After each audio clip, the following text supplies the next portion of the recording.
And don't go.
Prior to the regular session starting tonight. So our next item on the agenda is the Pledge of Allegiance. So if you would please stand and join me.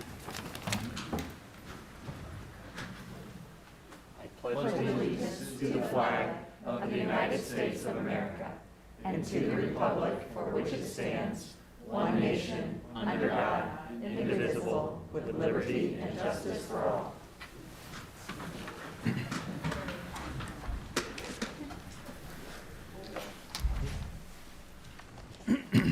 All right, our next item on the agenda is the approval of minutes from our February 9th, 2021 meeting and our February 23rd, 2021 meeting. Do I have a motion?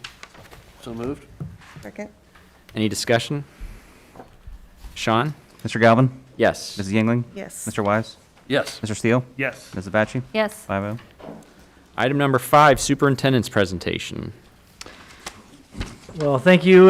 Tonight we have two special presentations, and so the first presentation is going to be with our amazing Mason tennis team. So I'd like to invite our coach down to share a little bit about the story, and then we'll invite our student athletes as well. So if we could go ahead and have our coach come down. Thank you so much, Coach Reed. Again, the Coach of the Year, I believe, a couple times in a row now. So congratulations, Coach, as you come down. Let's welcome our coach. All right, thank you very much, especially with the Coach of the Year honors. But as I've said many times before, you get Coach of the Year because you have really good players, and I've got the best in the state right out here.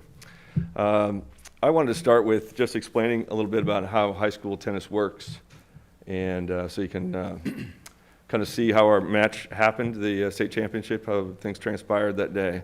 And then I'm going to turn it over to one of my players to introduce the rest of her teammates and to kind of tell you how things happen blow by blow on, what was the date again? It's it October 25th in the fall. So we play 5 different positions in high school tennis. We've got 3 singles that are played in order of rank and 2 doubles teams that are played in order of rank. So there's 5 positions go out at one time. And honestly, tennis matches are not always that exciting because if they're one-sided, you know, it's not that great. And as a coach, that's really fun for me. The ones that aren't as fun is when you get to a 2-all situation, and then one of your players, you know, comes to the realization that the entire match is on them. And so we have to prepare for that every day. It doesn't happen very much, but once in a while, things get a little dicey. And I know typically we would have a big crowd up there to watch us, but with COVID this year, we had an attendance restricted, so we're going to have to explain it to you. And explaining that today for you and introducing her teammates is going to be our senior co-captain, Raina Chada. Raina Chada is, well, a great kid and a tremendous, she's got a tremendous academic record, right? Off the chart grade point average. But she's a member of an exclusive club, the 4X Club, I call it. And there aren't too many in the state. She has won a state championship in each of her 4 years at Mason. Wow. Congratulations, Raina. Wow. And probably the most impressive thing about Raina is that she agreed to, not just that she agreed to do this for me, but also that she has probably the best smile on the team, but you're not going to get to see it tonight because she's masked. So, Raina, why don't you go ahead and introduce your teammates and tell us a little bit about the state championship match. Come on up. Raina, Thanks, Coach. Appreciate it. Okay. So about what Coach Reed said earlier, there are 5 matches, 3 singles, 2 doubles, and on that day, October 25th, we were all quite nervous as this is everything we've worked for this whole year. And we also had Shyla Agarwal as our number 1 singles. And Shyla Agarwal is also known as the franchise.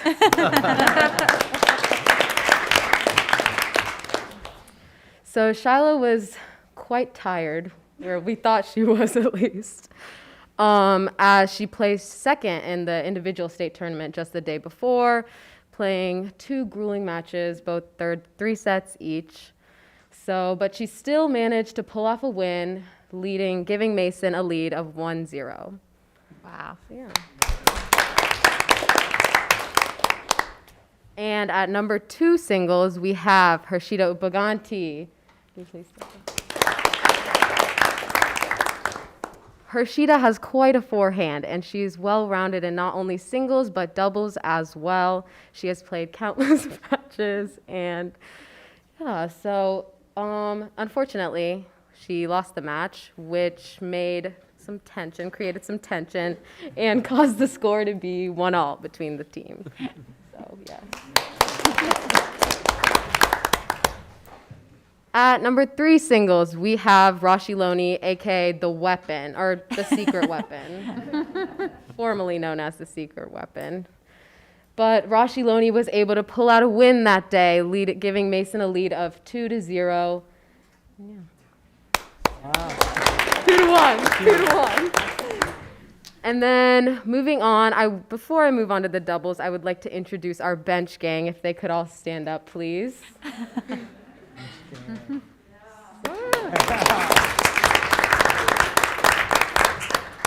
So these are our number 1 supporters, and when our parents don't come, they're always there supporting our team. All of us have been a part of the bench gang, but specifically these 5 have been great throughout the entire season. And I would like to go through all of the people. So at the president of the bench gang, we have Rhea Double Braid Zucci. As you can see, she is sporting the double braids, as always. We have Danielle Reed, one of the 2 Danielles on the team. She is small, maybe the smallest person on the team, but she does pack a good overhead. And we also have the second Danielle Lebedev. And both of them are quite the dynamic duo, the Danielles. And we also have, as part of the team, Riley Cosme. Not only is Riley a varsity tennis player, but she is a varsity basketball player as well. And we have Shruti Datla. She is quiet, but she does pack a punch in her forehand. And moving on back to the match, we had those 5 members cheering us on. And moving on, first doubles, we had myself, Raina Chada, and my doubles partner, Annie Cruz. Annie was the reason we lost the match. I'm just kidding. So yeah, we did lose the match after beating them 2 months ago, but it's all right. And the score was now tied between the 2 teams at 2-all. And so it was all down to Risha Chada, aka Baby Chada, because I'm Chada, and Anna Tonkel, who came down with a case of tonsillitis for 2 weeks. She made a full recovery, as you can see. And during that match, right as me and Annie lost our match, they actually lost their second set. So they won the first set 6-1, lost the second set 6-4, and it was all up to the third set. And we were nervous because we didn't expect it to come down to this, because we had one upset and we didn't expect it to come down to the baby and Tonkel. So they ended up pulling it off, and pretty soon it was 5-4. They were up 5-4 in the match. And I distinctly remember watching the opponent serve and Tonkel reluctantly returning it as they were both very nervous. And baby over here at the net decided this was the time she was going to go for a volley. So she moved in on that ball and she hit that volley winner, and we won our state championship.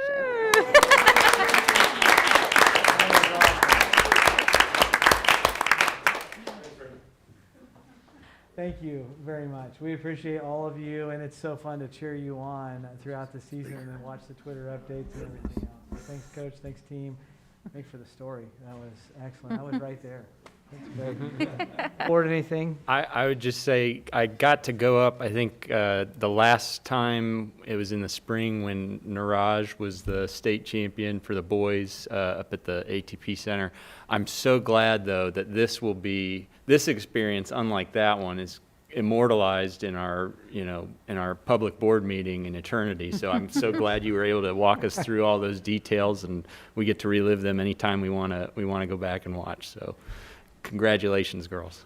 Lorraine, I'll say that you might have set the bar. This might be how we recognize state champions from now on. They have to elect somebody to give us the blow-by-blow. I mean, not that it's always that dramatic, to your point, Coach, that sometimes it doesn't come down to that. But when it does, we're going to expect a recap like that. That was a great job. And fantastic year, fantastic 4 years for you, Raina.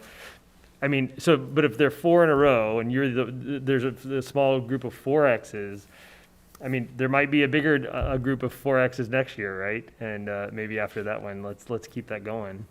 Great job, girls. Congratulations.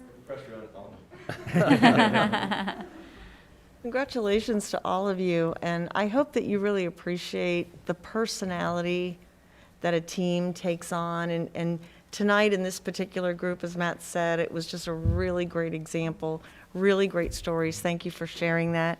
But I think it's also great for you to share with others, to let other individuals see what can be involved in a group activity, a team. And in many cases, maybe they haven't chosen to take part in some group activities or some teams. It might be something new that they want to try. And even that aspect of it, there's an advantage to it. There's a benefit to it. There's a learning experience to it. And I appreciate you sharing that with everyone tonight. I've really enjoyed hearing your stories. Yeah, congratulations, ladies. Nice job. Nice storytelling. Baby Chada, are you okay with that nickname? Are you related? Yeah, she's my older sister. Is that, oh, so she's allowed to do that? Well, it didn't matter if she was or not. She's going to do it, right? But I enjoyed the blow-by-blow. Coach, nice job. For 4-time state champion. So proud of our team, especially in a year where, there's a lot of kids that didn't have teams playing. So it was a big deal that you were able to get out there and stay safe and healthy and do what you love to do and build the friendships. So nice job. And let me just change the tone for just a minute and say that, tennis is a sport that's not possible to excel at without support around you.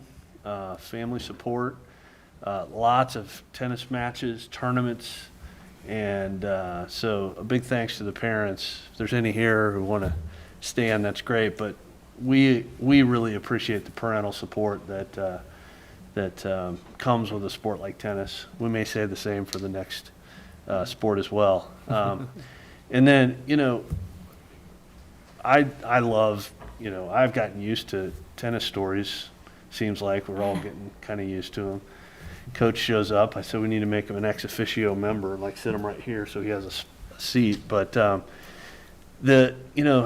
what you guys, we a lot of people think we might put teams out on the court or the field or wherever to win state champions, and that's not really what we do. That is a beautiful thing when it happens, but what we do is put them out there so they can go through the process of excelling to achieve a state championship. And how they end up almost doesn't matter to us as a board. It matters to us as parents if it's our own kids, and certainly it's exciting and we want to cheer with you, but we do it because of all the lessons that you learn. And one of the things, Raina, and I've seen you play over the years, and I've seen the dynamics of the team, is that you guys have come together as a team. And that's a skill and a experience that we can't build a curriculum to teach you. And so, what makes me most proud is to see what each of you young ladies has gone out and accomplished, and all the things that you've gone through to get there. Mm-hmm. You can't teach it, you can't make it up. It takes coaches to guide you through it and the commitment to do it. But you guys accomplished it. You felt like what it feels like 4 times to get to that. And that will benefit you and your teammates all the rest of your life. And there's one extra thing. You all set a high bar for your classmates.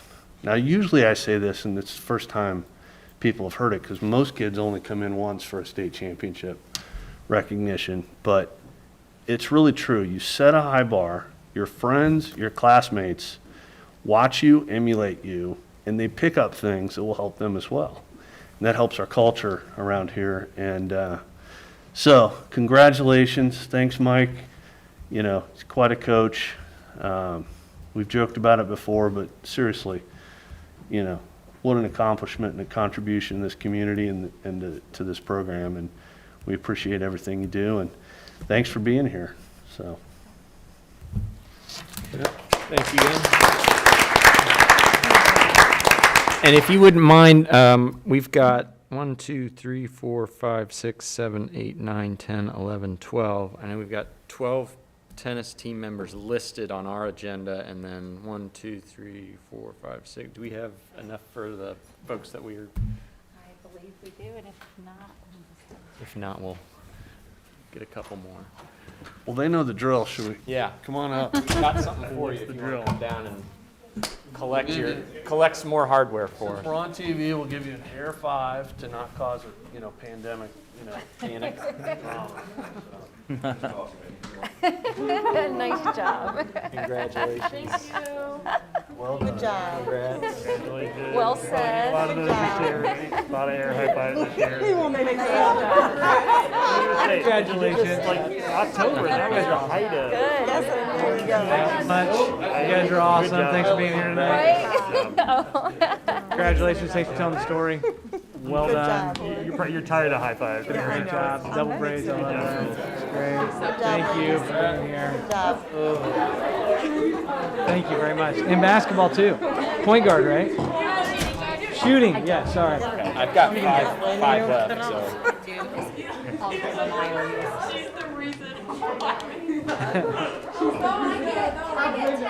Oh yeah, tennis, sorry. Can I get tennis players to come up and get a picture with the board?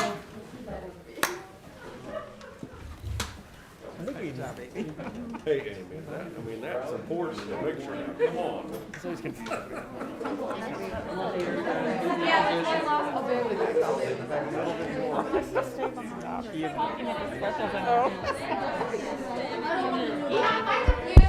That'd be great. If I have a few girls and we all, that'd be great. Yeah. Yeah, like that. Done that picture before. Like, you need to have to do it while you're young. Yes. Hi. Okay, like,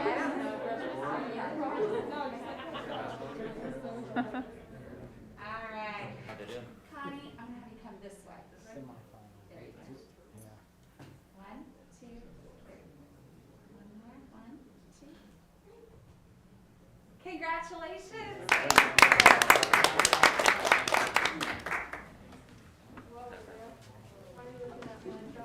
They had two guys as tall. Is that right? They literally just threw it in there. Congratulations, girls. They just threw it in like. All right. Ready? All right, thank you all. We're going to transition to our next team, if we could, and we have another world-famous Hall of Fame coach. And if I could invite Coach Sullivan down. Yes, I think you have been recognized as Coach of the Year, if I heard correctly, maybe in 3 separate districts. I don't know if that's true. I heard that fact tonight, but it sounds true. So welcome down. Thank you, Coach. Let's give Coach a hand as he comes to the podium. We are blessed to have great coaches, so thanks so much. Well, thank you. First of all, congratulations to Mike and the tennis team. You know, to win one, as most teams have done, but back to back to back to back is a great accomplishment, so great job. I've dabbled in tennis, but I think you guys would pretty much whip me at my age of 29. But anyway, anyway, thank you guys for having me tonight. More importantly, having the kids here. It's such an honor to coach these kids. They year in and year out, they just absolutely amaze me. And if you guys have never been to a swim meet before, I really highly encourage you guys to step in. We've had such tremendous success with our program over the years. You know, to be able to see these kids perform, as you guys have witnessed with tennis, it's pretty amazing. You know, if you ever want to compete against them, we can set up a time. And we can make it work. Thank God. You can get over there and we can kind of get it going. But I need to move on. But I don't have nicknames, but I'm going to give Emma the Emma Dalton Torpedo Award, if you guys don't mind. But come on down here, young lady. Is that okay, protocol? Yes, absolutely. So Emma is our 6th female state champion that we've had since I've been here. And we really didn't know where Emma would be this year. We knew she had an excellent shot of making it to state. But for her to win was incredible. And, you know, what's more important, I think, Kevin, you kind of talked about it, was not only is she a good swimmer, she's a good person. And she holds a very, very high GPA here. She just committed to Vanderbilt last week, so that's pretty big. I know she's going to talk. I'm putting you on the spot. Too bad. You know, anyway, if you're involved in sports, your kids play, you played, and you've had that one athlete that just came out of nowhere and excelled to the point where, you know, you win. It's just an amazing accomplishment. And we had our banquet last week. I kept saying amazing. I keep saying that. But the coaches that were up at Canton, where we held the state meet this year, said, where did you recruit her? Where did she move in here? I go, she's been with us all along. She just decided this year to take it seriously. Make it work. But anyway, just a tremendous person. Mom and Dad, if you saw photos up there, very heartwarming. She was very emotional after she finished, which, believe me, we all were. But it was just a great performance by Emma. Great person, great kid, and well deserved by her. And Vandy, they're gonna be happy with her. So, her turn.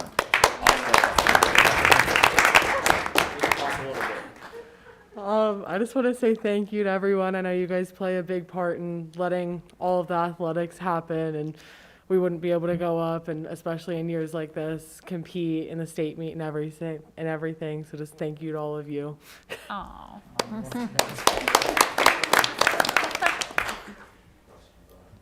I have a question. So, Emma, coming out of the Of course, district, Charles has a question.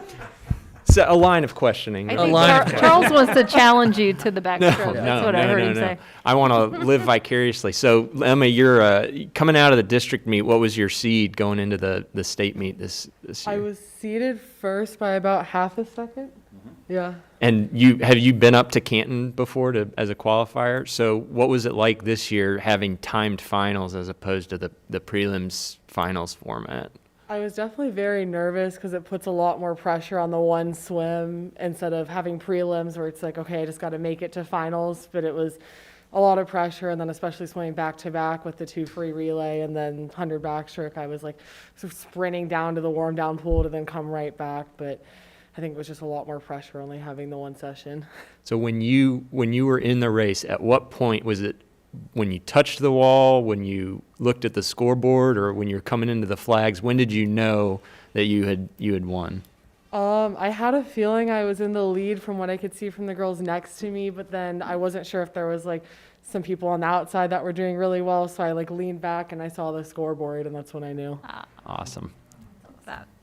Emma, are you going to swim for Vanderbilt? Yeah. Nice. Thank you. Congratulations. Thank you. Yeah, well, congratulations. And I've heard a little bit about you, Emma, from someone in my house who's been really impressed with what you've done this year. So I've had a chance to kind of watch from afar. So congrats, and what an accomplishment. It puts you on the wall forever around here, and behind 5 others that are really well accomplished as well. So a lot of great things in your future, and we're really proud of you. Thank you. First backstroke champ from Mason, right? Sorry if that was a sensitive one.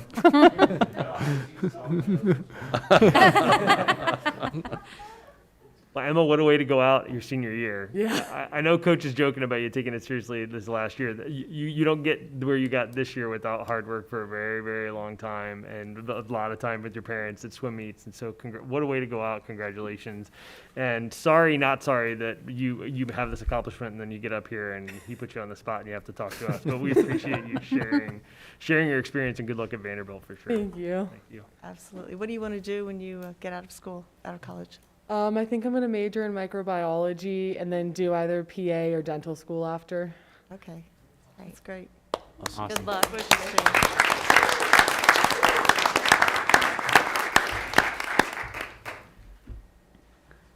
So we accomplished another great honor. Our boys, as you can see up there, won the state meet in the 2x50 medley relay.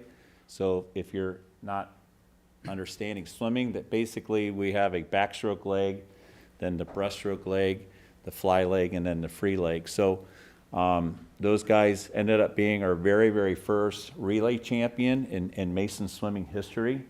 And they did it the hard way by winning it at the very, very end. So it was an amazing accomplishment for them, because going into the state meet, I believe we were seated 5th.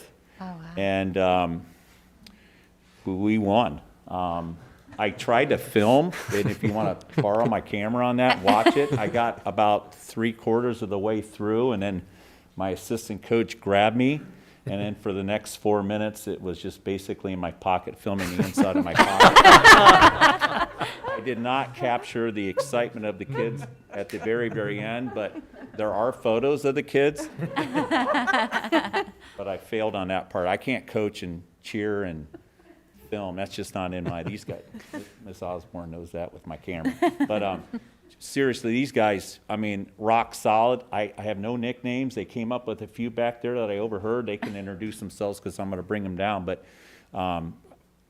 that just, again, amazing just to see us win.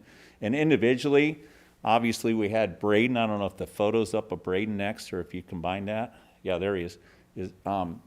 Braden ended up winning the 50-yard freestyle, and Adam Cheney, who is swimming right now down at the University of Florida, who's the top seed going into the NC2A meet this week.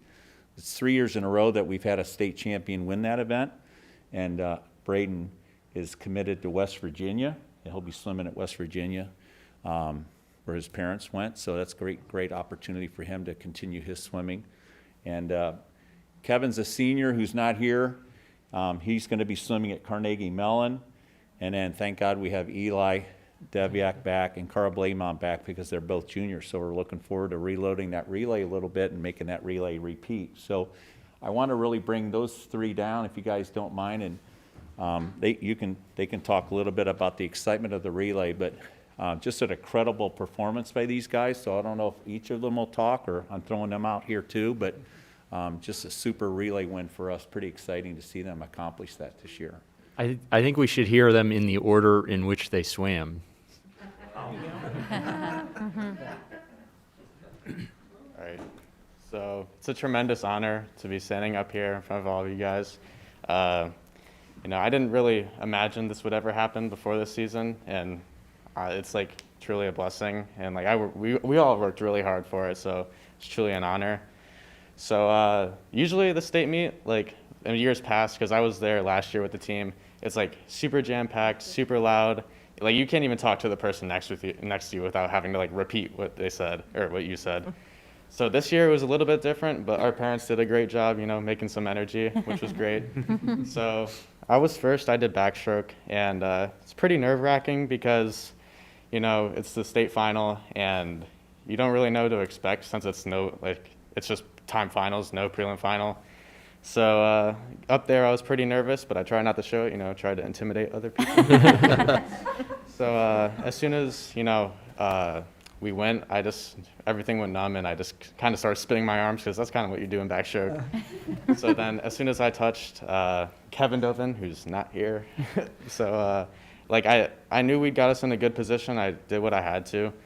So I was really happy with that, but I was super tired, so I didn't really get to watch a lot of the race. I was kind of bent over, kind of out of breath. So I'll give it to Carl for his perspective.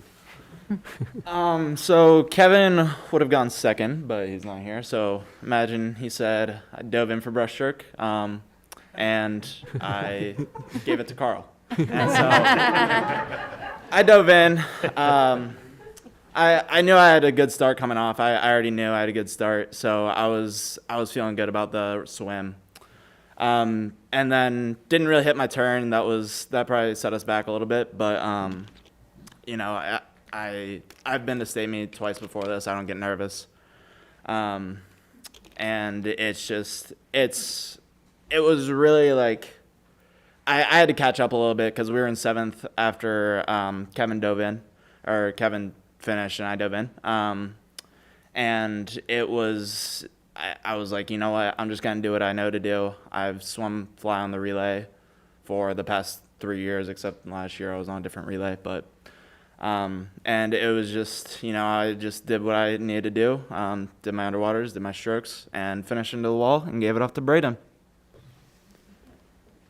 Hello, my name is Braden. I was the freestyle leg of the relay, and I dove in. We were in 5th, so Carl managed to move up 2 places from when we dove off. So we were in 5th, which is our seed time. So I didn't know this at the time. I kind of just was zoned in to just not DQing the relay and leaving early, which is, if you know anything from last year, it's very, very likely to do that. And it's just nerve-wracking because if you DQ, it's time finals, and even if you DQ in prelims, you're just done, and obviously you don't want to do that. So diving in, freestyle, you don't breathe, or at least you're not supposed to. So just kind of throwing your head down, you can't really look to see what's around you, especially when you hit the wall and you push off. So when I hit the wall, I got a glimpse of where I was, and everyone, they'll even say it. They always say that I have superior walls because my turns are very fast. So I kind of knew going in that my turn needed to be perfect, especially with Canton's renovations. They put a metal lining on the wall, which could make you slip off the wall, which is what you don't want to do. Luckily, I did not slip off the relay or in my individual. So then when I touched, I kind of just looked up at the clock and I saw my time, but I got it confused with somebody above me, so I thought I went slower. So at first I was disappointed, but then I heard these guys kind of freaking out. So I took a double check, and I saw that we were in first. So I was just overwhelmed. I immediately turned to my coaches and just kind of did one of these and then smacked the water and then looked up to the parents and then back to the guys who were still freaking out. And I was in the water and I was out of breath because the 50, you don't breathe and it just makes you out of breath. And it was really overwhelming at first to realize that we won the relay from 5th, especially with some really top quality teams going in.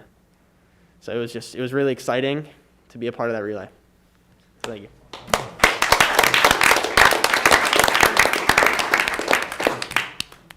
I'd like to add something from my perspective, from outside the water when Braden finished. We were going insane. Hold on, do we need to turn off the cameras for a second? All right.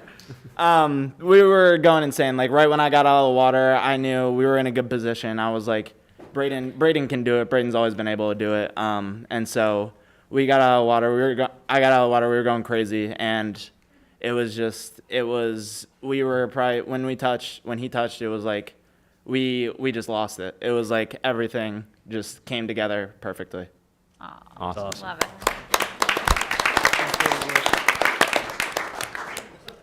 I'll add one more thing. At the beginning of the season, we knew this was a relay we were really going to go after, and we knew we had a chance. So Carl and I, and the whole relay, but mostly Carl and I, we just jokers like, what if we won? We didn't actually know if we could, and we just kind of joked we could.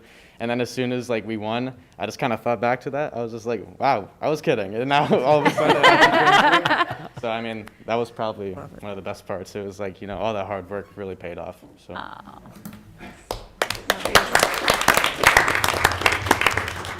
All right, I have a question. So who was the first person to text Adam Chaney and let him know that you guys did what he couldn't do when he was here? I think it was Mike, Coach Mike, who isn't here today. That's who I would assume would texted him first. Awesome. You guys, were you in lane 2 coming? Yes. So Eli, you're on your back coming back down the stretch. Were you able to pick out your coaches doing one of these on the side of the pool, or? No, all I really saw was the ceiling, and then I saw the 2 people next to me. I just saw their water, so that was pretty much all I saw. Nice. I didn't really see much. Awesome.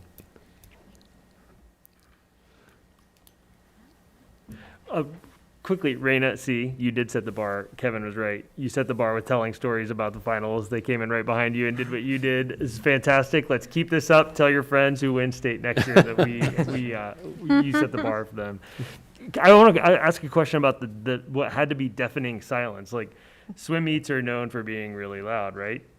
Did it? So I mean, parents. I mean, you guys. Was it? That had to add an element of just on top of the prelim changes, just this pressure of hearing your own thoughts. Whereas years past, maybe you that could almost be drowned out too. Can you reflect on that? Was it different in that way? I would say more of just the adrenaline rush drowned it out, just kind of the nervousness, because obviously you're at state and it's just this environment. But this year, with the limit of spectators, I guess it was a little bit quieter. But just on deck, I think the the energy just mixed with all the teams yelling, all the coaches, it was still very loud, and I think it wasn't really different on deck. I can't really speak for what it was like in the stands, but I know for me personally on deck, just getting ready for my race, just hearing people saying go, or like we got this, and just kind of got the adrenaline pumping just like it did last year and the year before. Well, and we know that Mason moms have an extra gear that they sometimes don't demonstrate until they need it. And I imagine that was a moment that it came out. So a little extra energy, I'm sure, entered the facility. So the storytelling, my heart was thumping by the time we got to and I knew the ending. I mean, it was on the screen, but it's like Apollo 13. You know, it's like she It's like still the thought in her head, Titanic, surely right? the best they could come is third, coming from fifth. Right. It was exciting. So thank you for sharing your stories, and thanks for standing up there and letting the coach put you on the spot to share the excitement with us. We appreciate it, and we're very proud of you. Yes, thank you for having us. Thank you. And I don't mean to belabor the point about the storytelling, but I said this before. Kevin likes to point out about setting the bar. What I always love about these times that we hear from you all is how you reflect without us even asking you to on your experience, on your experience with your fellow teammates, and your experience about how hard you worked and seeing that paid off and what that meant to you. And those are the ways I'm convinced that will set you apart in the world. I mean, your excellence in academics and athletics is amazing, right? But you're going to be people who can communicate with other human beings in a way that connects with them, and that's where there's an opportunity to make just exponentially huge change in the world. And I mean, that just adds another layer of pride for all of us, and for your families, and for your teachers over the years, and for your hard work to get you to that point. So we thank you for that, and just wanted to reflect on that too. Absolutely. Appreciate it so much, and we're very honored. Someone spoke of honor being in your position. Well, it's also a great honor from where we sit to watch you kids go through your school years and represent this community so well. Thank you. And maybe since we got tennis and swim parents, for our students that are here, we do a round of applause for the parents who make it possible in swimming and tennis to get to this kind of level. So.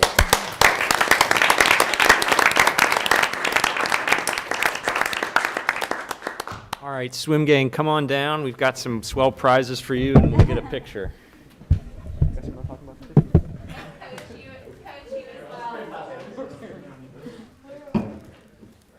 So, Carl or Eli, which one are you going to pick up the mantle of the 50 free state title next year now that Ray is coming? I think if it was one of us, it'd be me. Yeah, neither of us. Max Ballmer. Hey, how you doing? Love seeing you every time You you need one come of here. these? Another one? Your other one broke probably. Cats aren't there. What's that? Oh, Cats yeah. aren't there. They're funny.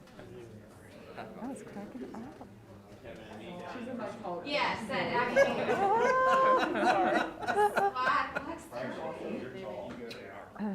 Stand next to your team. I'll see you. There we go. All right, 1, 2. Terrific, thank you. Congratulations.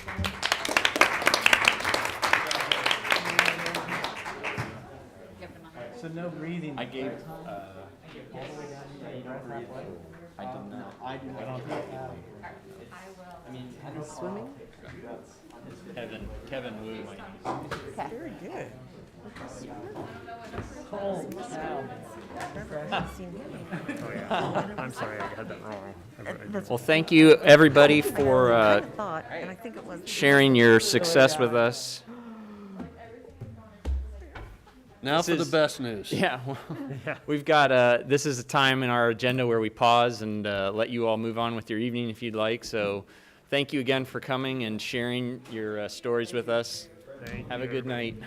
Have a great night. Thank you. Thanks for everything. Thanks for making the season happen. I really appreciate it. Thanks, Coach. All right, Coach. Job. I know they sent out. Was there an email? I'll keep looking.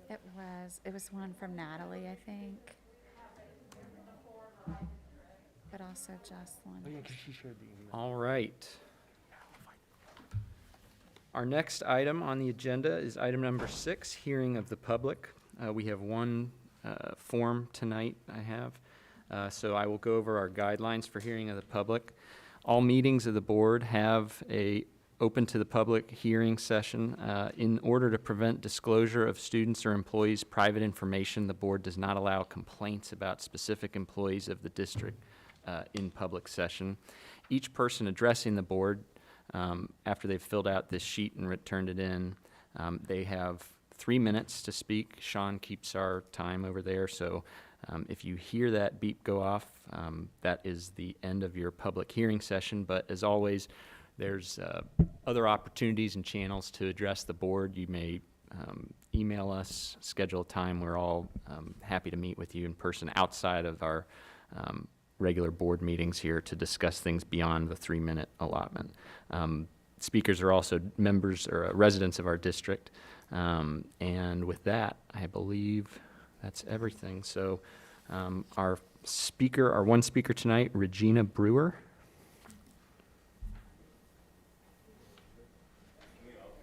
Yeah, just come up to. Come on up.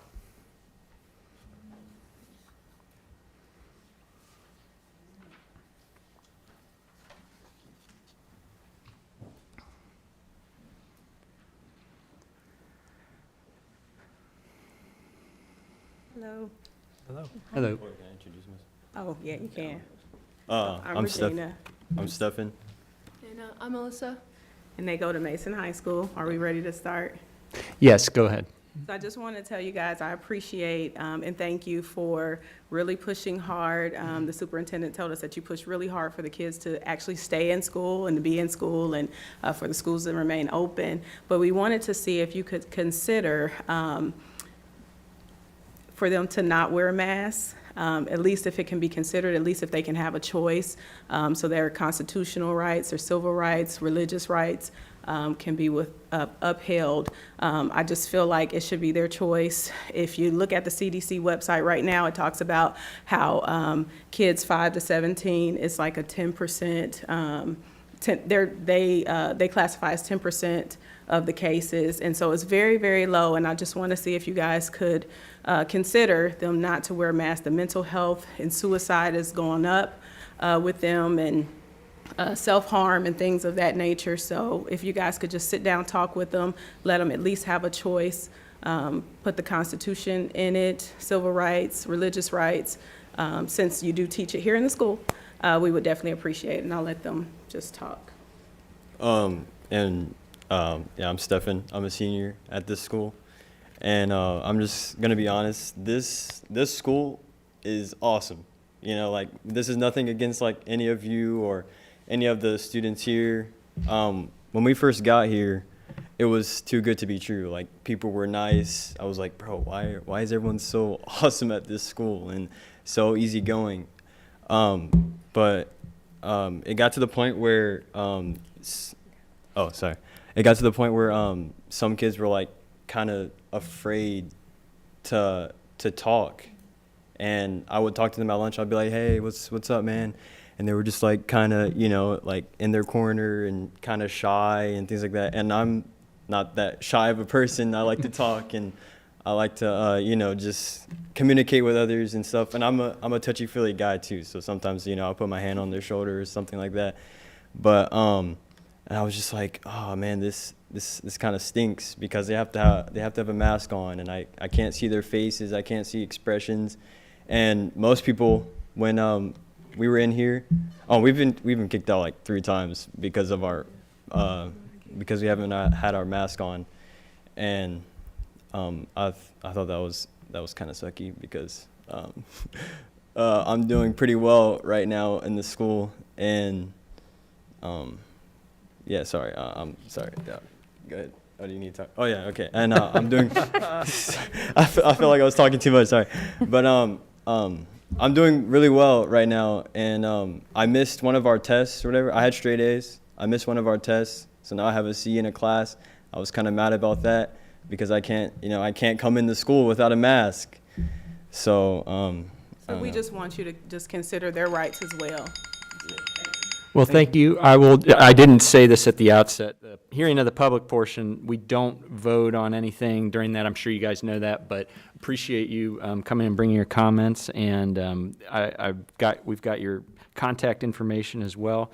If you wouldn't mind, Ms. Brewer, if you have an email address that we can follow up with you on, we would appreciate that. And yeah. We appreciate you. Thank you. Thank you. Thank you. All right, we also take a pause at this point in our meetings to allow people to move on with their evenings. So for anybody that would like to take advantage of that, feel free. You are welcome to stay. The rest of the meeting is not nearly as interesting or eventful usually, so no promises for exciting highlights there.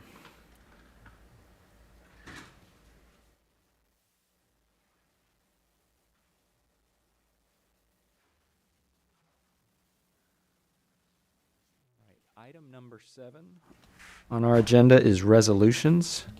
Do I have a motion? So moved. Second. Any discussion? So just a quick note, what this resolution is something that we do every year. This is part of our compliance with Ohio budgetary laws. The process for tax rates starts in January with the tax budget hearing. Then in February, we have a hearing before the Budget Commission and the county, and then they send the rates back to us. We approve them and send them back to the county before April 1st. So basically, this is starting the process we're a year ahead. So this will start our process for 2022, the 2022 collection year.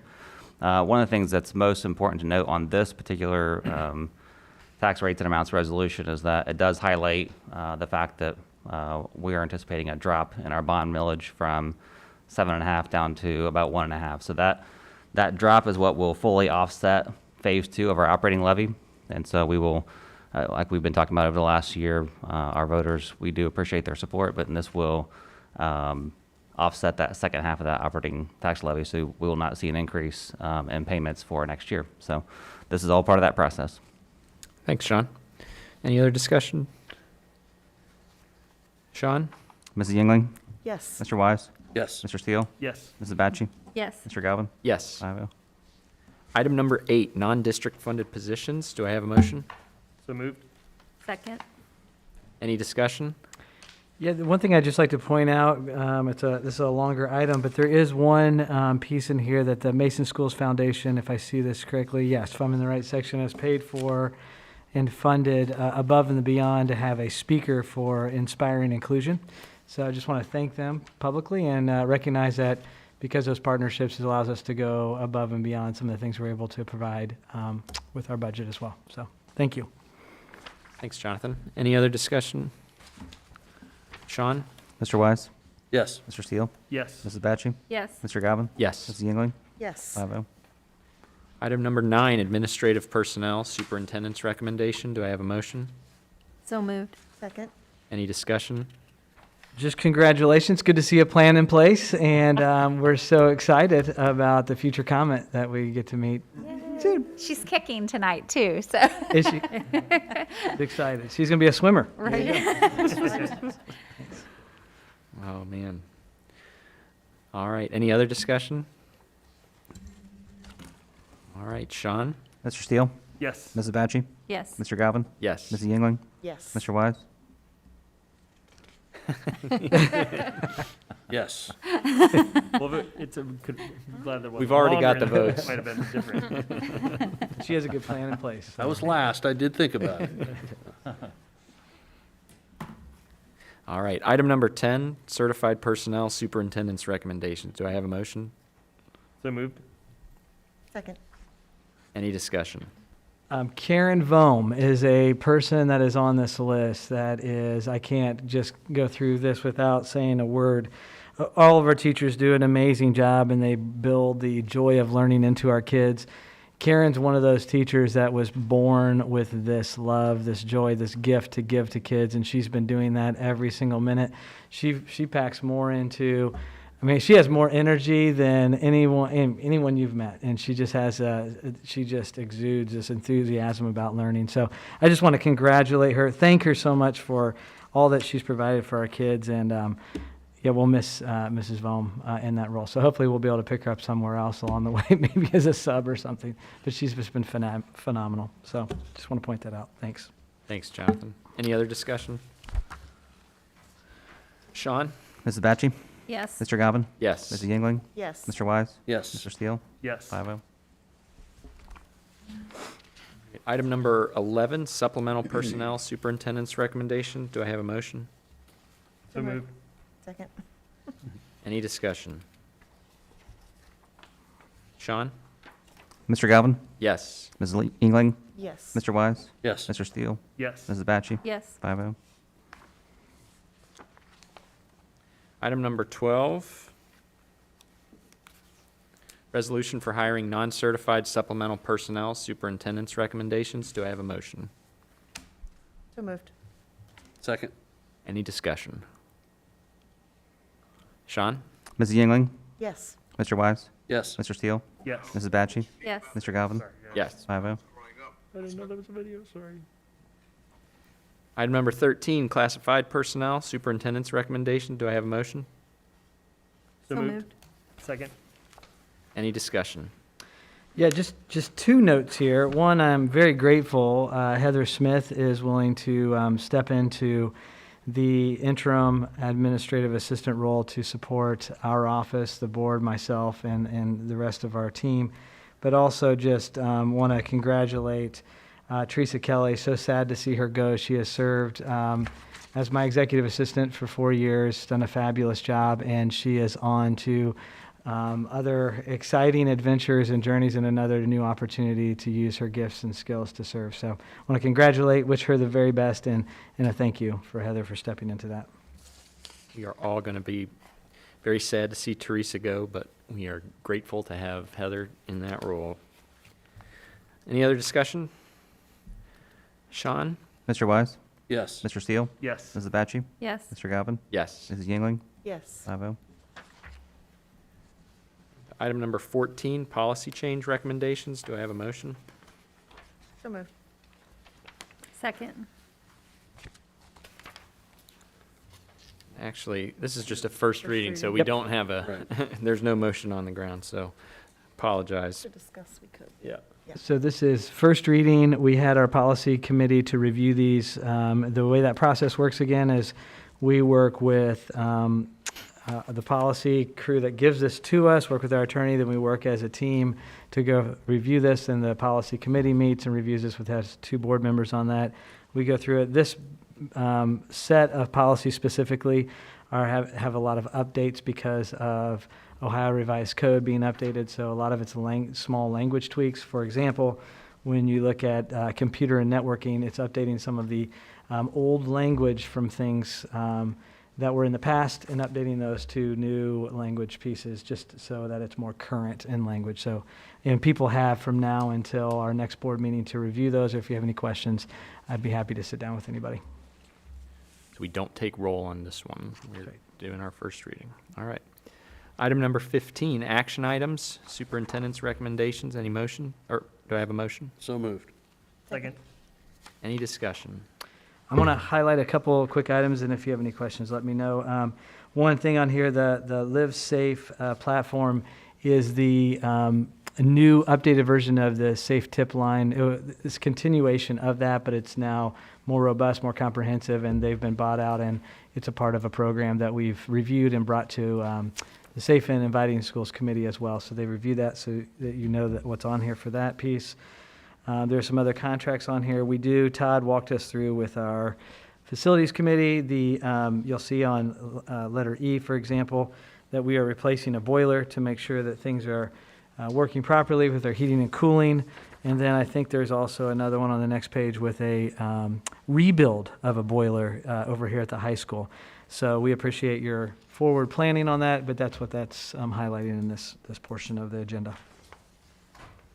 Thanks, Jonathan. Thanks. And maybe I'll just use this as a chance to talk that facilities meeting and highlight the work that we've done to pick out the right necessary maintenance items, the timing of those, the bidding of those in a way to, maximize the value that we can get out of them.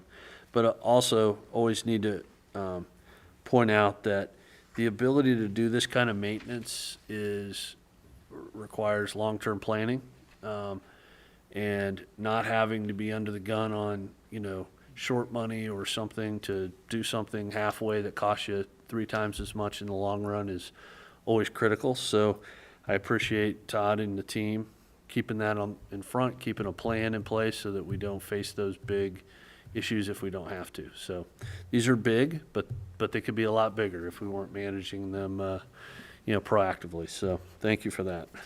Saving money in the long run, definitely. Yes. With the planning that's in place. And if you think about it, it's funny, I think sometimes we live it so often, and our families live in the buildings, and these are the Mason buildings, but this isn't typical to have 4 physical buildings for 10,000 students. So the cost of these huge buildings, I mean, if you look at these as, dollar for dollar on what we spend, I mean, just as a reminder that in itself it's one boiler contract for one building. It's one, so every time we do something like this, we're living, it's the planning, but it's also even just the expense saving of being down to 4 buildings and the efficiency that comes with that. So I just want to, just always good to reflect on that every once in a while with the public. All right, any other discussion? Sean? Mr. Steele? Yes. Mrs. Batchy? Yes. Mr. Govan? Yes. Mrs. Yingling? Yes. Mr. Wise? Yes. 5-0. Item number 16, Treasurer's Report. Do I have a motion? So moved. Second. Any discussion? Sean? Mrs. Batchy? Yes. Mr. Govan? Yes. Mrs. Yingling? Yes. Mr. Wise? Yes. Mr. Steele? Yes. 5-0. Item number 17, Superintendent Committee Reports. We had a Arts and Activities Council Committee on March 2nd. I was not there. Tracy, were you in attendance for that? I was. It was just some normal kind of supplemental, and some of them were even showing up in our pieces and those things. I'm sorry, that's my mistake. I do recall, and a settlement totally of the spring production and how. Yes, Yes, and then we- gotcha. yeah. Yes, that seems like a long time ago now. I know. I had a bit on the facilities. We also addressed some of the long-term planning issues around the Mason Central building, both maintenance and use plans around that. In addition to the boilers, we also talking some paving, proactive paving work as well around the district. So the ones we hit were the primary ones, though, tonight. So that's it for facilities. And then policy, I think we had the first reading. We mentioned that as well. So I'll kind of hit both of those at the same time. Yeah, we have a section 14 of our agenda touched on most of the work we covered in our policy committee meeting. So Safe and Inviting Schools Committee. So I wasn't able to attend this meeting. Todd, you want to speak to that? Was caught me for for a minute, I almost forgot. We looked at each other like, uh-oh. You were there, right? Yes. Tracy actually did a fine job, as usual, presenting about Live Safe. While that is going to replace our Safe Tip line, it also has some features that if we ever have to reunify our kids or our families, we're able to do that through that. So she was able to pick up a product there for a little over $7,000. And Mr. Mrznowski and I have been investigating those, and they're 10 times that much. So just what an excellent deal she was able to get on that for that quality of a product. Mr. Mrznowski, our transportation director, he was also able to talk a little bit about maybe next year possibly doing a pilot for some of our buses to where parents can tell where they're at within the route. And I think once they're within 500 yards of the home, they're able to see just where they're at, which would be great for us because at the beginning of the year, when the drivers are learning those new routes, for parents to be able to see that would really give them peace of mind. So we are exploring that, and we'll make a proposal to Mr. Cooper before anything, of course, is brought before the board. Thanks, Todd. I'm envisioning how that will change getting my boys out the door for the bus. Will I yell? Well, I shouldn't say yell. Will I talk sternly more or less, knowing that it's just that close? That's awesome. They're watching it on their own phone. Dad, Yeah. we got 500. Yeah. That's been That's something great. people have asked for and mentioned. Wouldn't that be nice for as long as I've been Fantastic. on the board, right? Well, really, as long as parents have had kids in school on buses. But yeah, that's great. Student Achievement Committee? Yeah, this was a meaty meeting, and I will run through some things, but Amy, please, by all means, jump in. There's a lot going on. One of the things on the agenda that I was really happy to see was there's some new legislation surrounding dyslexia students and screening and serving those students in the schools. And I was very happy to see that there's been some attention paid to that at the legislative level. I think that's an area that we've talked about changes. We've had parents specifically concerned, numbers of parents through the years with that. So is there anything about that in particular that you wanted to highlight? No, I'd say we'll be, tapping into our existing systems of screening students and matching them with supports. The challenge with the legislation on the other side is always that it does come with increased requirements for us in terms of screening, in terms of some very detailed professional learning we're expecting for our educators. It does not come with an increase in funding in order to support that. And so that is always the challenge. We believe in our supports that we have for our students all the way through our early intervention programs for reading and other areas. So we'll be responding. It is there's sort of a long runway that they've established. So we'll know a lot more on that dyslexia screening and intervention bill by the end of this calendar year. And that's when the law requires that the state put out a handbook from a committee to really give districts more specific guidance. So we'll know more, but just trying to make sure that our committee and our board is aware that that is on the horizon, and districts across the state are trying to figure out, what do we have in place now and what adjustments might be needed. And it is always a joy to watch in particular that group address unfunded mandates and how we come together as educators. I am not an educator, but you all are. I'm thrilled to see how that system works, and you do a great job with these meetings in general. This, of course, highlighted as one of the items. We also had some legislation that we discussed regarding peace officer interaction. We have the potential opportunity to tap into some plans with a parent group from a couple of years ago. Is that right? A whole grade assembly approach with guest speakers. And we're also focusing on making sure there's a representation of the diverse perspectives in those interactions and how the schools are involved in that. And this is a bill that's requiring schools, they will be putting out a model curriculum. So again, once it comes out, we'll look at it and then we can figure out what works for us in our local context. it's requiring schools on the one hand to educate students, and they're really recommending high school students because that's when they're driving, in how do you interact with what they call a peace officer. We could think of that as a police officer. You're pulled over by some officer. How do you interact with that? What are your rights in that situation? The bill also has requirements for the peace officers and training on the other hand, the other side of that, in terms of what are the rights of the driver in those cases as well. So we will be looking at that. It's actually something that Mr. Dodd, principal here, shared that a couple of years ago, some parents had talked about sort of that need, and that's just a good life skill, you know, for students to understand as they're starting to drive. And the idea of doing like a whole school assembly with speakers sort of around that topic and others. So they will be looking to, that's one possible way that will address it. The law is requiring that all students have some exposure to that curriculum by the time that they graduate, taking effect for next year. Right, done correctly, there's a lot of opportunity on both sides for that. So that was really nice to see too. We also had some instructional resource renewal and adoption. And as always, one of the focuses of the group is we want to make sure that we're in alignment with everything else we're doing, and in particular, our big rocks. And if you want to talk about some of those specifics, that would be. Yeah, so we've been going through our science instructional resource review and have been able to this year really align it. So we're looking at those resources elementary through high school, so that they're all aligned to that vision of what do we want to have as a scientifically literate Mason City Schools graduate, and making sure that those resources are building on each other and aligned to our rocks. And so that's been a year-long process.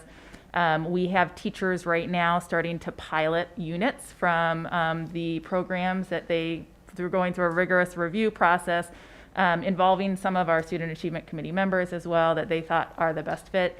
They're piloting those units to make sure sometimes what you hear in the presentation isn't what you get when you're actually, you know, putting it into practice, and knowing that that's an investment we make typically for a 6-year period. We want to make sure it's the right investment. So we're doing that. We will have recommendations to the board for a first reading at our May board meeting. So that's our timeline for that, and then a vote at our June meeting. We'll have we've got a couple of other social studies classes as well, AP US History and AP Human Geography, where most of these are on 6-year cycles. So because they were originally either renewed or started 6 years ago, they'll be up also in that same May and June timeline. We also had discussion regarding some new instructional offerings and student supports starting this year, correct? Yeah. Well, and I'll jump in on that one. What I'll say is that, you know, we've heard a lot about nationally about the idea of learning loss, about what are we going to do to catch students up. The state has required that all school districts submit extended learning plans to sort of address how are they going to fill that gap.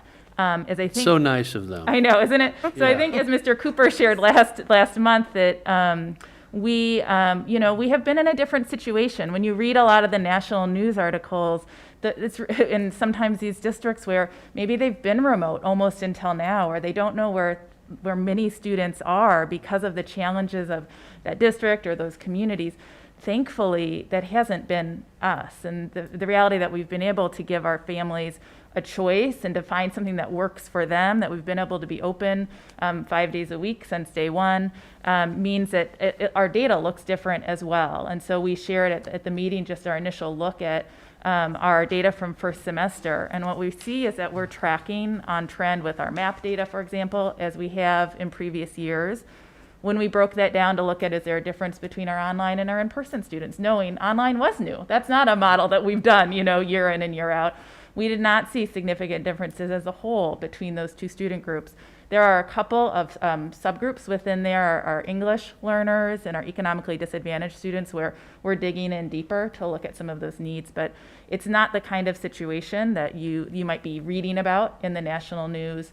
So our extended learning plan will be to continue to tap into our systems that we already have, continuing to look at and dig down into our individual student learning data and make sure our teachers have the resources, supports they need to meet individual students' needs. Amy, not to put you on the spot, sorry, just for clarification on the two subgroups, is that there was a difference between in-person and online, or overall in both categories, there was a bit of a dip for both those subgroups? We are seeing with our online students at the elementary level, English learners, we're seeing a difference for our online learners. Okay. And our one hypothesis is that it's related to when you're not in just that, you're an English learner, you're identified as needing extra support, and you're not in that language-rich environment all day, that you're not getting the same exposure. But that's sort of our next step too, to dig in. On the other subgroup, is it in both categories? We are seeing across, yes, we are seeing across both. So that's ongoing. That's just our ongoing work always, in terms of making sure that every learner is supported and has what they need. And it's really important that our community, our parents, understand that we are looking at the numbers, and it just takes a lot more work, I can see, in your role in particular, and the people that directly support you, to take that information that we are tracking and compare it to what we're used to at Mason. What happened to us with COVID, and what we had to do, and what our teachers were able to do, and how is it impacting our students, and we're using that data to make sure that we don't miss opportunities, that we are staying on track as best and as closely as we can to the education that we are accustomed to giving to our families. And I'll note too that we know the academic achievement data is a really important indicator, and we know that it's not the only one. And so we also are being proactive about thinking about as online students return to in-person for next year, for example, what are maybe some of those extra supports that they're going to need to adjust to that back to school, or for some of our youngest learners, like to school. And so we know there's more than just the academic indicators, and trying to be proactive too about looking at that whole child as we're looking towards next school year. Exactly. And I also love some of the questions that you come up with that are not necessarily the meatiest of the agenda, but it is impactful. And the question that I loved this time was, how do you feel about daylight savings time? It was not surprising to me, but I think the majority of people would just as soon, let's just pick the clock and stick with the clock and all That's 12 months of the year. It was not directly apparently related. that's what we're but- doing here. Well, I know, I noticed it's 15. still not changed in here. It was a little disorienting. Who's in charge of We need those facilities? digital Facilities. It is. We always like to start with a little check-in, let everyone have their voice heard. So that was the question. It'll of be it, was right that in about Tuesday after. 5 months, so. We're still feeling it. I think some people might still be a little confused. So I think you captured it. It was a lot. So thank you all too for tuning into our report. Yep. All right. Thank you, Amy, for your help. Mason Schools Foundation. Yeah, so there was a regular meeting on March 17th. And so, kind of regular updates from the district and check in with finances and that sort of thing. And then also there were, and I don't know if this is the regular operating rhythm. I don't get the impression that it is, that there are grants on the agenda, I think almost every month since this school year. where- We've approved Catalyst grants. So the but you don't usually. My point with that is that one of the biggest gifts of how the Schools Foundation has met with the district this year is the ability to deploy funds right away with fresh ideas. And so maybe it does usually work like that, but if you're talking about Jocelyn, are you talking about Jocelyn? Yeah. So that grant she applied through Catalyst, but it was going to be a faster turnaround than what our Catalyst grant would have done, and so they approved it at that meeting. Yeah. I'm sorry, but I would say, but there have been a lot of grants, and the foundation is it's just incredible, and so every one of these meetings are very often we get to see the impact that the foundation is having in the district. And as we've talked about before, the Catalyst grant, and there was a separate paddle call at the foundation in the fall, was to raise funds specifically for grants there's an inclusive excellence earmarked paddle call. And so one of the grants that was approved at the last meeting was one that our teacher Jocelyn Burlew at the middle school, a social studies teacher, idea that she brought helps experience African history in a way that brings students into the experience and opens it up to them in a way that it was not being able to do before. You want to say something? Well, Jen Page and Jocelyn Burlew, both online teachers, they, in their unit on, they were studying Africa and realized what a powerful thing it would be to bring in a griot. The student feedback for it was unbelievably powerful, and every session of the online session was personally tailored to that class. The storytelling that happened, it was something that was incredibly powerful, and I know our foundation was very, very moved and is looking forward to sharing some of the clips that we hope could actually turn into now curricular connections for all of the social studies classes. Yeah, and I hope that Jocelyn wouldn't begrudge me reading a quote from an email she sent to the foundation, thanking and kind of reflecting on what this meant for the class and for her as a teacher to be able to bring this experience to her students. But the study of history is the study of the human experience. I hope that we continue to expand on the story of human experience to include the rich, beautiful histories of the people who weave the fabric of our collective human experience. And representation matters. She felt represented, she felt seen, and miraculously so did all of the students. And isn't that the purpose of inclusive excellence? And it absolutely is. And so for people to have a connection, a personal connection, whoever you were, to a perspective of history that we don't just see popping off of a text in a textbook. So that was possible this year because of deployment of funds that through donations into the Mason Schools Foundation. So it's just a really key example of the work that they do this year. And that was the regular meeting, and they've been doing a lot of work this past year on the foundation has now been around for I think 11 years now, right? Because we're 12. Okay, we did 10. Time goes really fast. I knew that we recently celebrated 10. But so reflecting on the good, but now what is the next chapter, and how does the foundation set up for success, and what is the mission going forward to sustain that over time? And so they've been doing so much work on goal setting, more than just goal setting, but just going back to what is the vision and the mission. How do they get there, and how do they chunk that off into work each year? And so I had a chance to spend a session with them this past Saturday, helping them reflect on that and what it means to support the learning community in Mason, and how to set that up over time. So it was incredible. And so I'm sure we'll be able to share more specifics with that. But one of the things that we talked about too is just finding ways to share here some specifics about what that work is, and how some of the work we might even forget that was started with the Schools Foundation years ago. Like if you think about the Dream Lab or some of the STEM stuff that we've done is now part of what we are, but that was seeded with Schools Foundation money, which obviously came to bear on teachers' ideas and teachers' dreams for their classroom, made possible through those funds. So it'll be fun to reflect on that as we go forward. So I know that's a lot, but that's it was an exciting couple weeks. Thanks, Matt. Athletic Council.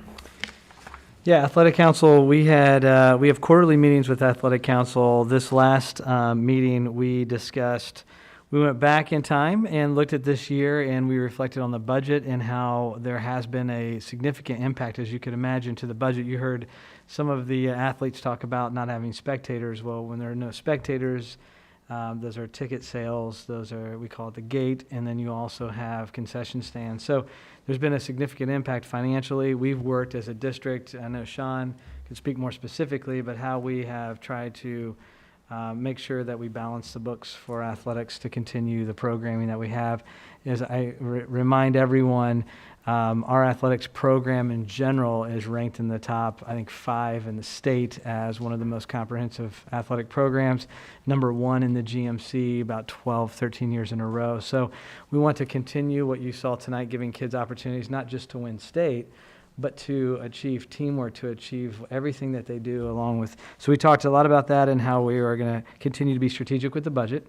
We also talked about MABA as a great organization with parents that come together, and that organization will continue to have a steering committee that will oversee all the different entities, but MABA in general is going to be broken into its specific entities, but then they'll have representation at the top as this steering committee. So to give an update on that, we welcomed a new coach to soccer, Coach Nate Bear, who's coming from district up north and coming here to work with our boys soccer. I was able to meet with Nate Bear and just really impressed with some of his analytics, data analytics, and how that fits into culture and giving kids feedback. And so excited to see what he's able to do.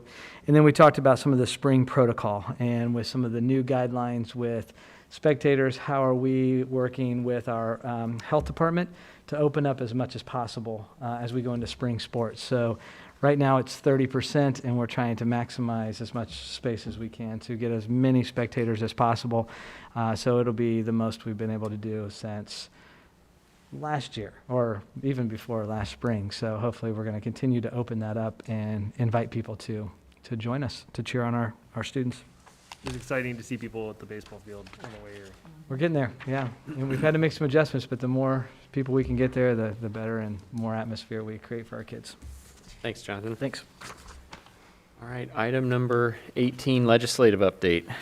Let's have one quick one. As Amy referenced earlier, you know, I'll share this one now. It'll probably come up in a meeting in the future, and there will be some things that we're semi-frustrated with, I'm sure, at some point, because what happens oftentimes at the legislative level is they hear a story, they make a decision, they pass something, and they don't hear the rest of the story. So, or they throw things into a bill. So House Bill 67 is one that we've been watching. It's the Assessment and Graduation Flexibility Bill. There are some things in there that are extending the flexibility that we received in the previous years. Like, for example, report cards didn't come out the previous year, won't come out this next year because of some schools not being in session, so on and so forth. There are other things that permitting juniors and seniors to use final course grades in lieu of end-of-course exams, because some students won't take end-of-course exams throughout the state. But then they waived one of the end-of-course exams with the American History end-of-course exam. However, I don't know if they forgot or weren't fully informed that if you waive that and kids don't take it, then they're not going to be eligible for the citizenship seal that they need to graduate. So there's just a bit of just not everyone talking together, and I don't know that they're pulling in superintendents and other representatives from districts to say, does this make sense before we pass it? And so there are pieces that, yes, there are pieces that do, and there are pieces that do not. So just to share with you, this is one we have been talking to our representatives about, but it's one we'll have to navigate, and I'm sure hopefully Amy at the next will have more information, and then at Student Achievement you'll get probably more information about how that impacts us. And we're still investigating what that means for us. We'll make wise decisions that benefit our kids and our students and continue to advocate for what we believe is right. That's the only update I have today. Thanks, Jonathan. Item number 19, administrator commentary. Nothing tonight. Nothing for me either.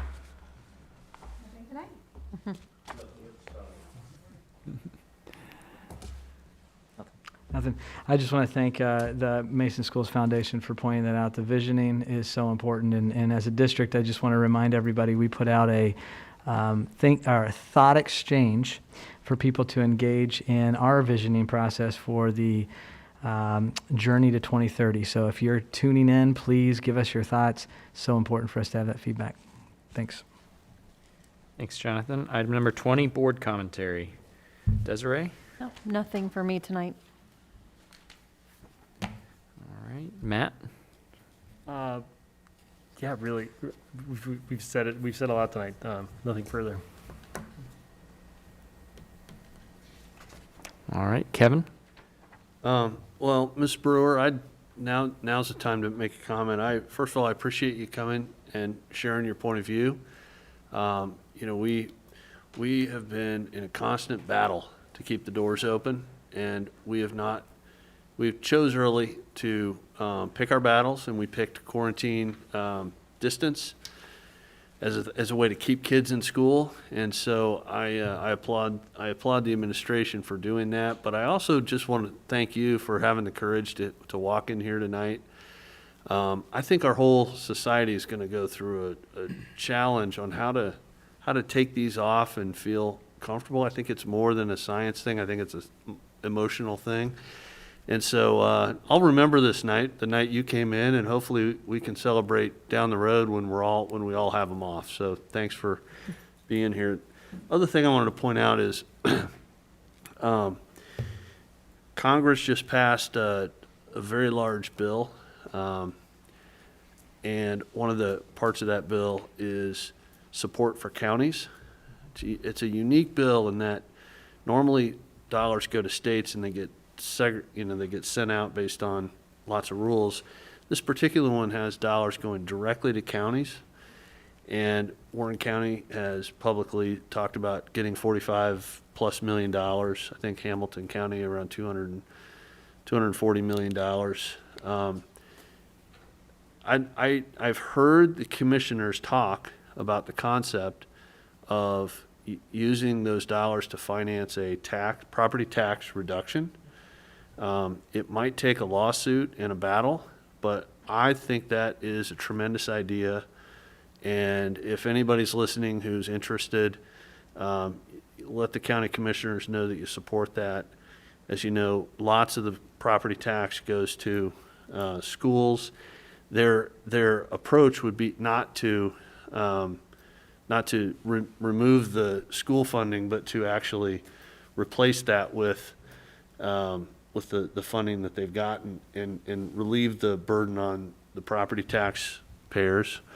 And the irony of all ironies is that the law specifically said you can't supplant, which is actually the only thing the government knows how to do well, is to supplant funds by swapping, casino money for general funds and everything else. And in this case, since they know the game, they specifically said you can't use this money to reduce taxes. So I think our commissioners should be applauded for taking on that battle. I think our state attorney general is taking that up as well.